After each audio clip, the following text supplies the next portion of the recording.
우리 몸의 날개인 어깨, 100세까지 튼튼하게 지켜드리겠습니다. 안녕하세요. 어깨는 날개다. 정형외과 전문의 김석현입니다. 요즘 여름방학 기간 우리 아이들이 산이나 계곡이나 바닷가에 놀러가서 넘어져서 다쳐서 병원에 갔더니 골절이라고 합니다. 과연 수술해야 될까요? 성장판은 괜찮을까요? 그 답을 오늘 명쾌하게 알려드리겠습니다. 어른과는 다른 소아의 외상에 대해서 크게 4가지로 보겠습니다. 먼저 소아골절의 특징과 우리 흔히 말하는 성장판이란 무엇인지, 그리고 상완골골절, 그리고 쇄골골절, 마지막으로는 흔히 발생하는 팔꿈치 주변 골절에 대해서 알아보겠습니다. 소아뼈는 어른과는 달리 다공성으로 구멍이 송송 뚫려서 어른의 뼈보다는 약합니다. 그리고 성장판이 약하기 때문에 골절 부위가 어른과는 달리 성장판 근처에 골절이 발생하게 되고, 연골보다는 인대와 관절막이 두껍기 때문에 뼈와 뼈가 어긋나는 탈구는 드뭅니다.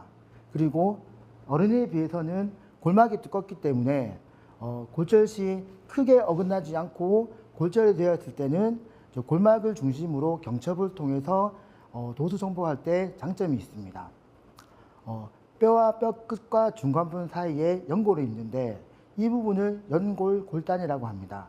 이 부분은 단순 방사선 검사상에서는 잘 나타나지 않기 때문에 엑스레이만 보고 성장판은 괜찮습니다 이렇게 말하는 것은 위험하다고 볼 수 있습니다. 그래서 시기가 지났을 때 다시 한번 엑스레이를 찍어보거나 연골골단이 골절이 의심될 때는 MRI나 정밀 검사를 권유드리겠습니다.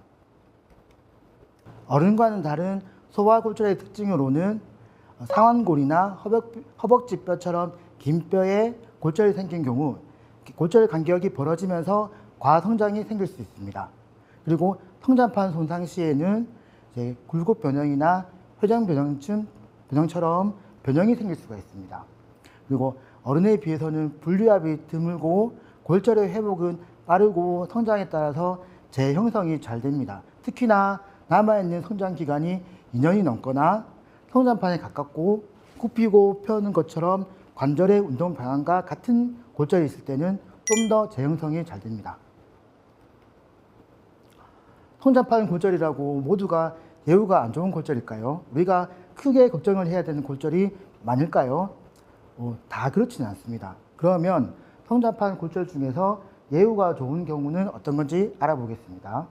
먼저 성장판에 가까운 골절, 그리고 앞서 말씀드린 것처럼 상완골에 굽히고 펴는 것처럼 관절 운동과 같은 운동면에서 발생하는 골절 변형, 그리고 하지의 경우에는 굽어지는 굴곡 변형이 재형성이 잘 되고, 그리고 고관절에 가까운 쪽일수록 재형성이 잘 되며, 보통 굽어지거나 비틀어지는 각 형성은 재형성이 잘 되지만 돌아가는 회전 변형 같은 경우에는 거의 교정이 안 된다고 볼 수 있습니다.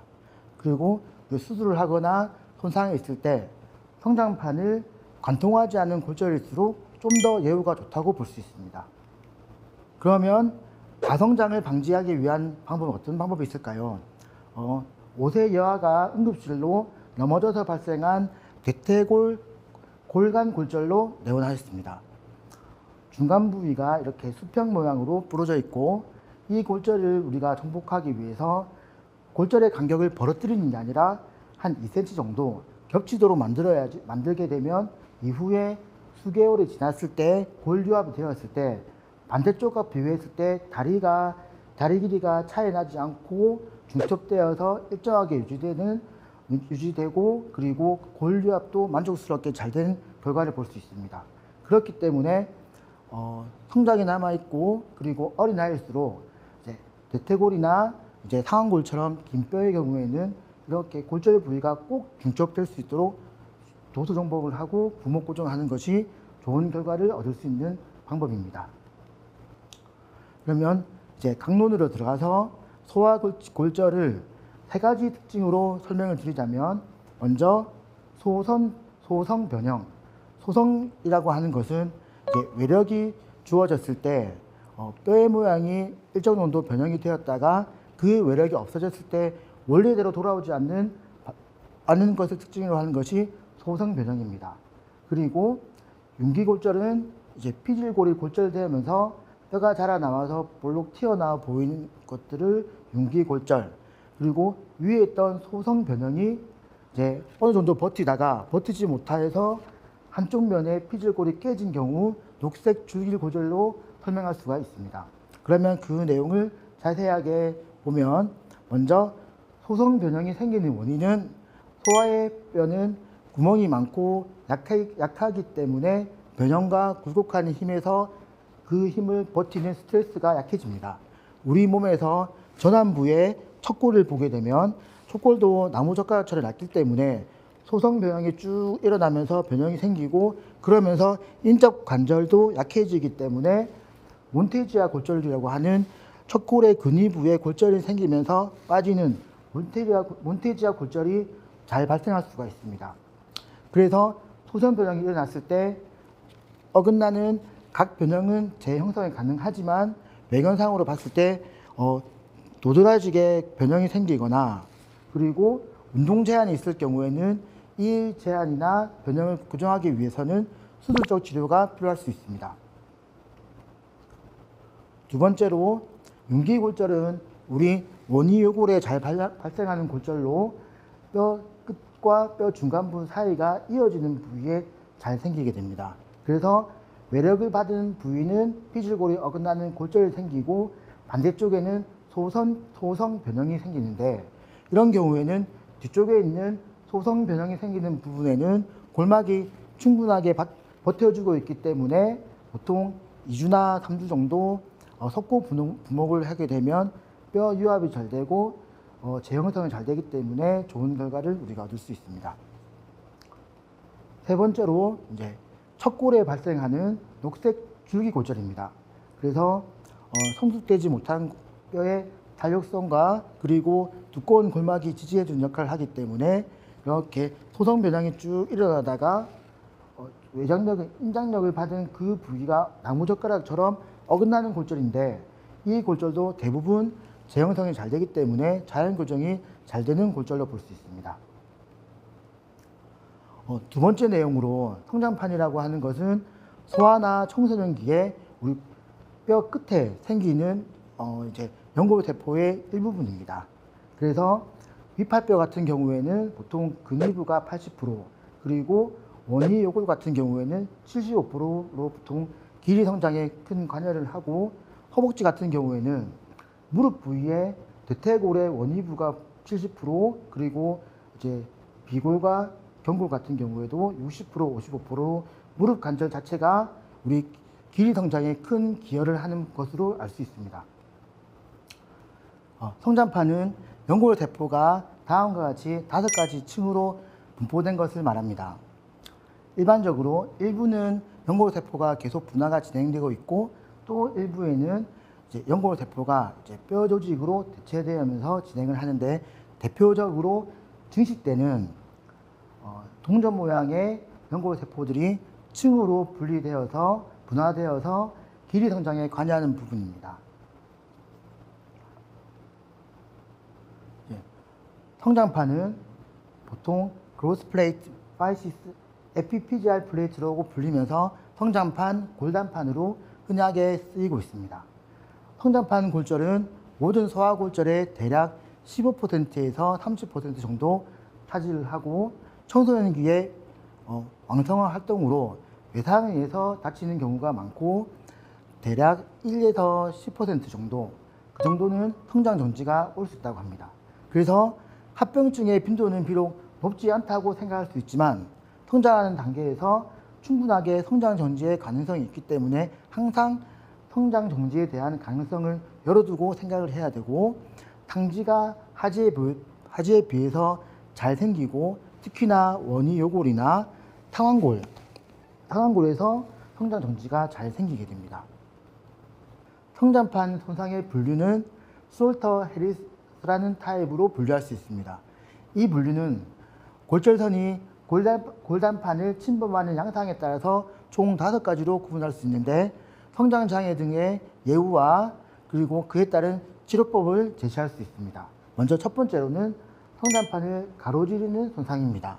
그리고 성장판의 위쪽 부분, 그리고 3단계는 아래쪽, 4단계는 두 가지 뼈의 기준으로 봤을 때 관통하는 단계를 4단계라고 할 수 있고 5단계는 드물지만 성장판을 아예 지울 정도로 완전히 성장판을 없앨 정도의 손상이 있는 경우를 말합니다.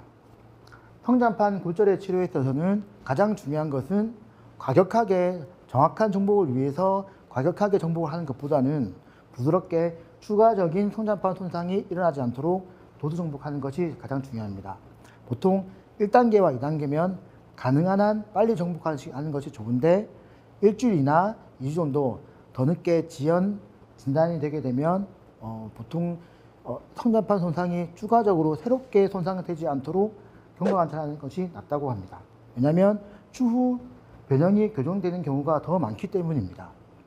그러나 3단계, 4단계일 경우에는 가장 중요한 것은 해부학적으로 관절면이 유지하는 것이 중요하기 때문에 진단이 늦게 되었더라도 충분하게 절개를 해서 관절면을 해부학적으로 정복하는 것이 예후를 봤을 때 더 좋다고 봅니다. 성장판 손상의 합병증은 무엇일까요? 성장장애와 성장정지입니다. 그리고 각 변형이나 회전 변형 등의 변형이 생기고 허벅지뼈 같은 경우에는 과성장이 일어나서 다리 길이가 맞지 않은 사지부동, 그리고 골단에 변형이 생기는 골단 변형이 있을 수 있습니다. 그러면 성장판 손상의 합병증이 생기는 원인은 무엇일까요? 성장판이 손상을 받으면서 딱딱한 뼈 조직이 생기는 골가교가 생기기 때문입니다. 그리고 골가교의 형태와 정도에 따라서 성장판 손상의 합병증이 달라질 수가 있습니다. 그리고 골단판의 성장판의 손상 정도가 가장 중요한데 큰 외상을 받았다고 하면 이런 경우에는 거의 성장장애가 생길 수 있다고 봅니다. 보통 어머니들이 병원에 와서 성장판 손상이 있는데 앞으로 우리가 언제쯤 생길까요? 그러면 어떻게 대처를 해야 될까요? 많이들 물어보십니다. 보통 성장판 손상 1, 2단계 같은 경우에는 6개월에서 1년은 관찰해야지 알 수가 있습니다. 길게는 보통 6개월에서 2년 정도라고 보통 보호자분들한테는 설명해 드리고 있습니다. 그래서 이런 경우에 골단판, 성장 정지가 있을 경우에는 어떻게 치료를 해야 될까요? 일반적으로는 앞서 6개월에서 2년까지는 주기적으로 엑스레이나 영상의학적 검사를 통해서 경과관찰을 해야 됩니다. 보통 사지부동이나 각 변형 정도가 심하지 않은 경우에는 보통은 다시 재형성되기 때문에 경과관찰하는 것이 좋고, 그리고 골교가 중실명 골교가 있기 때문에 그로 인해서 꺾이거나 어긋나는 각 변형이 심하지 않은 경우, 그리고 사지부동이 2.5cm 안으로 작은 경우에는 교정은 되지 않겠지만 발 통증을 호전시키기 위해서는 보통 깔창을 끼는 경우도 있습니다. 그리고 지금은 변형이 심하지 않지만 앞으로 추가적으로 각 변형이 생길 가능성이 있거나, 그리고 사지부동이 2.5cm 이상이 있어서 큰 사지부동이 있거나, 그리고 예를 들면 전완부의 척골에 문제가 생겨서 전완골 척골과 요골의 균형이 맞지 않아서 인접 관절에 영향을 미칠 것으로 예정되는 경우에는 한쪽의 성장판을 고정하여서 성장의 균형을 맞추기 위한 골단 고정술을 시행할 수가 있습니다. 각 변형이 20도 이상, 이런 경우에는 각도를 변형해주는 교정 절골술을 시행할 수가 있고, 하지부동이 5cm 이상인 경우, 그런 경우에는 하지를 연장할 수 있는 하지 연장술을 시행할 수도 있습니다. 그리고 골교가 있는 경우에는 그 골교를 제거해서 다시금 성장판이 진행할 수 있도록 해주는 골교 절제술도 시행할 수 있는데, 보통 경우에는 2년 이상의 남아있는 잔여 성장이 있거나 골단판 성장판 면적의 50% 미만일 경우에 시행할 수 있고, 그보다 더 어린 경우에는 보통 50%를 초과하더라도 앞으로 남아있는 잔여 성장이 크기 때문에 골교 절제술을 해볼 수가 있습니다. 성장판 손상을 우리가 보통 6개월에서 2년 정도는 길게 지켜봐야 되고, 보통 방학 때마다 2년까지는 방학 때마다 와서 엑스레이를 좀 찍어보는 것을 권유합니다. 그래서 보통 수상 후 6개월부터는 혹시나 다리 길이가 맞지 않는지 양쪽을 다 비교해서 다리 길이를 측정하는 것이 좋고 6개월에서 2년까지는 지켜보더라도 성장 정지가 강하게 의심되는 경우에는 조기에 MRI를 찍어서 성장판의 변화를 지켜보는 것을 적극 추천드립니다. 그러면 이제 어른과 다른 이제 어린이들의 상완골절과 쇄골골절에 대해서 보겠습니다. 앞서 말씀드린 것처럼 지난 시간에 어른 같은 경우에는 보통 빠른 회복을 위해서는 이제 골절 부위를 탄탄하게 고정시켜서 빨리 재활치료를 시작한다. 이런 개념을 가지고 재활치료와 수술 지역 치료를 시행했습니다. 그렇지만 아이들 경우에는 가급적이면 재형성이 잘 되기 때문에 특별한 문제가 있지 않은 이상에는 수술을 하지 않는다. 이렇게 보는 것이 더 쉽게 이해할 수 있을 겁니다.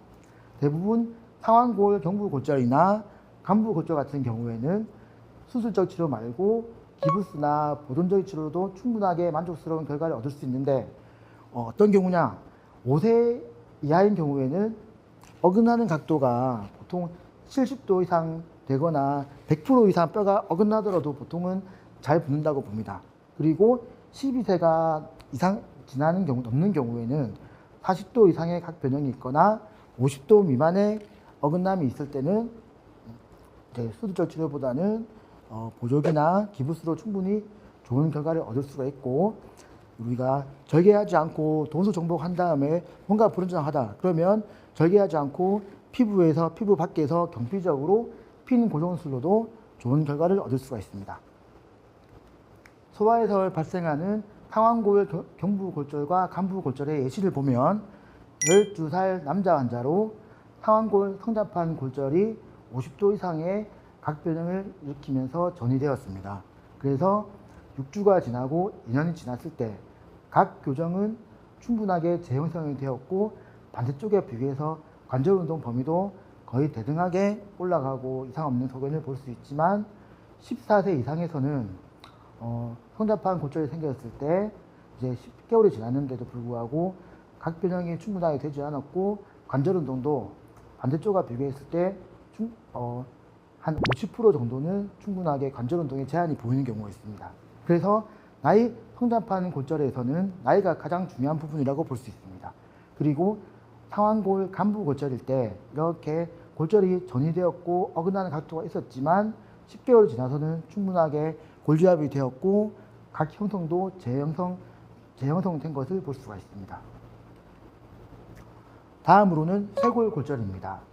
쇄골 골절은 대부분 중간부 골절이 90% 이상이고 이 중에서 50% 이상이 나무젓가락처럼 쭉 휘어지는 녹색 줄기 골절입니다. 그래서 앞서 말씀드린 것처럼 뒤쪽에 있는 부분이 하중을 받지 않은 부분이 뒤쪽에 골막이 두꺼워서 잘 지지하고 있기 때문에 수술적 치료를 하지 않더라도 불류압이나 부정류압의 빈도는 낮은 걸 볼 수 있습니다. 그래서 90도 이하의 각 형성을 가지고 있고 그리고 2cm에서 4cm 정도의 골 단축이 있는 경우에는 보통은 재형성 과정을 거친 이후에 기능적인 문제는 발생하지가 않습니다.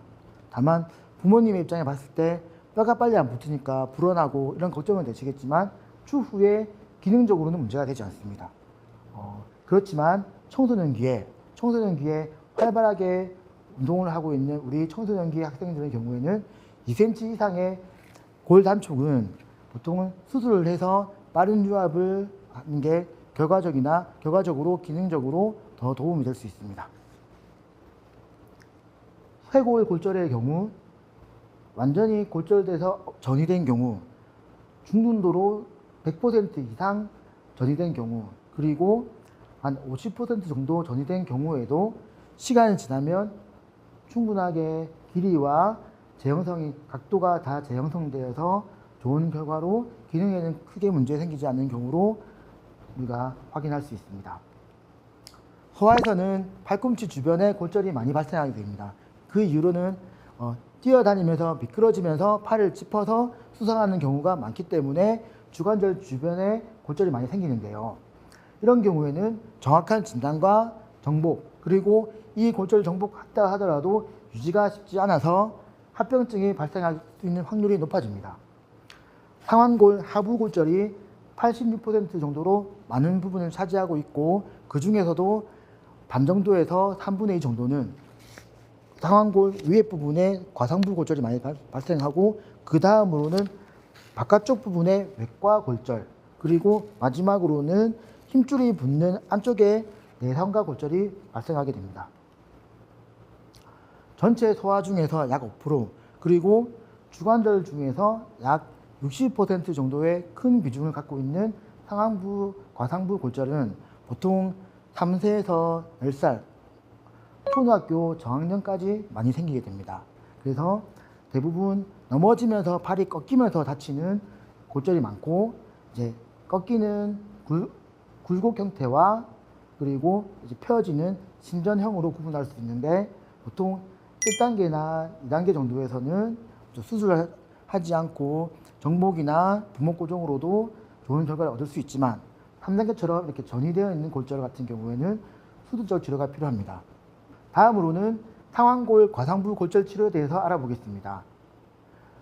대부분 상완골 과상부 골절인 경우에 전이가 많이 된 경우에, 이런 경우에는 골절 부위를 열지 않고 비관할적으로 정복을 한 이후에 잘 유지가 되지 않기 때문에 경피적으로 핀을 2개 또는 3개 정도 고정을 해줍니다. 그러면 이 부위는 관절을 침범하지 않았기 때문에 나중에 유지가 잘 되는 것을 볼 수가 있습니다. 상완골 과상부 골절에 대해서 발생할 수 있는 동반 손상에 대해서 알아보겠습니다. 먼저 흔히 발생하는 신경 손상입니다. 먼저 골절되면서 전 골간신경을 자극해서 신경진탕이 일어나게 되면 동그라미를 해보자 하면 동그라미가 되지 않습니다.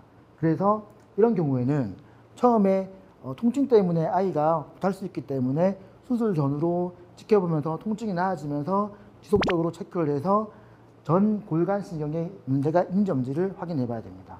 두 번째로는 혈관의 손상이 일어날 수가 있고, 그리고 구획증후군이라고 하는 것은 상완골 과상부 골절이 생기면서 다량의 출혈이 생겨서 부을 수가 있습니다. 그렇게 되면 혈액 공급이 되지 않고 극심한 통증을 호소할 수가 있습니다. 그래서 혈액 공급이 되지 않기 때문에 이 근육에 충분한 피가 공급되지 않아서 근육이 괴사되면서 근섬유가 딱딱해지면서 이렇게 구축되는 것을 볼크만 허일이라고 하는데, 이런 과정이 생기지 않도록 아이가 다치거나 수술 전후로 극심한 통증이 있다고 하면 수술 부위를 다시 열어서 붕대를 풀어가지고 그쪽 부분이 혈액순환이 잘 되고 있는지, 구획주근이 의심되지 않는지를 반드시 확인할 필요가 있습니다. 예.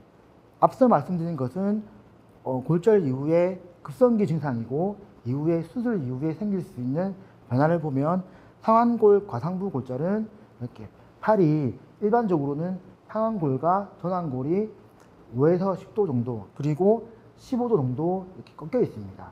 그렇지만 이제 원위부에 외반 경사가 생기거나 원위 상완골의 성장이 고르지 못한 경우, 그리고 안에 활차 있는 부위가 괴사되어서 균형이 맞지 않는 경우에는 각도가 이제 10도에서 15도 정도로 밖으로 향하지 않고 안쪽으로 향하는 내반 팔꿈치가 될 수 있기 때문에 이거에 대해서 충분하게 중간중간에 골절 이후에 엑스레이를 찍으면서 환자와 환자 보호자에게 충분하게 설명을 해주고 경과관찰을 잘 해야 되고, 이 합병증은 보통 3개월, 6개월, 9개월 이렇게 지속적으로 추적관찰이 필요한 부분입니다. 다음으로 과상부 골절, 다음으로 생기는 상완골 외과 골절입니다. 보통은 상완골 외과 골절은 단순 정면 사진이나 측면 사진으로는 알 수가 없기 때문에 반드시 소와 팔꿈치 골절이 의심되는 경우에는 비틀어서 찍는 측면 사진이 큰 도움이 될 수 있습니다. 왜냐고 하면 과상부 골절 같은 경우에는 골절선이 이렇게 많이 어긋나지 않는 경우에는 전 후면 사진에서 안 볼 수 있기 때문에 비틀어서 보면 이 골절 성장판 골절의 면이 크게 보일 수 있어서 진단에 큰 도움이 될 수 있습니다. 마지막으로는 보통 2살, 3살, 4살, 5살 어린이들이 언니나 오빠가 갑자기 팔을 당겼는데 그 이유는 팔을 들지 못해요 해서 가장 응급실을 많이 찾는 요골두 아탈구입니다. 이 말은 뭐냐면 요골의 머리가 완전히 다 빠진 게 아니라 어느 정도 일부가 빠져서 관절면이 정확하지 않기 때문에 팔을 움직이지 못합니다. 이런 경우에 보통 2살이나 4살, 5살 아이가 응급실 왔을 때 무조건 빠졌구나 해서 엑스레이를 찍지 않고 이렇게 맞추는 경우도 있습니다. 그런 경우보다는 혹시나 이제 아이가 정확하게 보지 못할 수 있었기 때문에 그 부위에 골절과 간별 진단이 중요하기 때문에 항상 엑스레이를 찍고 이후에 골절이 없다는 걸 판단한 다음에 팔을 잡아 당겼다고 하면 이렇게 요골두를 그냥 굽히고 돌리면서 해부학적 위치로 고정을 하면서 교정을 해주면 딱딱한 느낌이 들면서 아이가 조금 몇 분 후에 다시 또 팔을 들 수 있는 것을 우리가 볼 수 있습니다. 그래서 이런 경우는 가장 중요한 것은 골절과 간별 진단이 중요하기 때문에 엑스레이를 찍고 그 이후에 아이의 팔을 이렇게 굽히고 펴고 당기면서 딱딱한 느낌이 들고 나중에 충분하게 팔을 귀까지 올리는 걸 확인한 다음에는 요 골두 아탈구가 있으니 2, 3일 정도는 아이가 과격한 운동을 좀 피하고 또 재발할 수 있으니까 다시 또 다음날 팔을 들지 못하면 미세골절이나 인대 손상이 있을 수 있으니까 다시 또 내원하여서 추가적인 검사가 필요하다는 것을 충분히 설명한 이후에 귀가시키는 것을 권해드립니다. 여러분의 어깨에 튼튼한 날개를 달아드릴 어깨는 날개다. 다음 시간에도 유익한 내용으로 찾아뵙도록 하겠습니다. 감사합니다.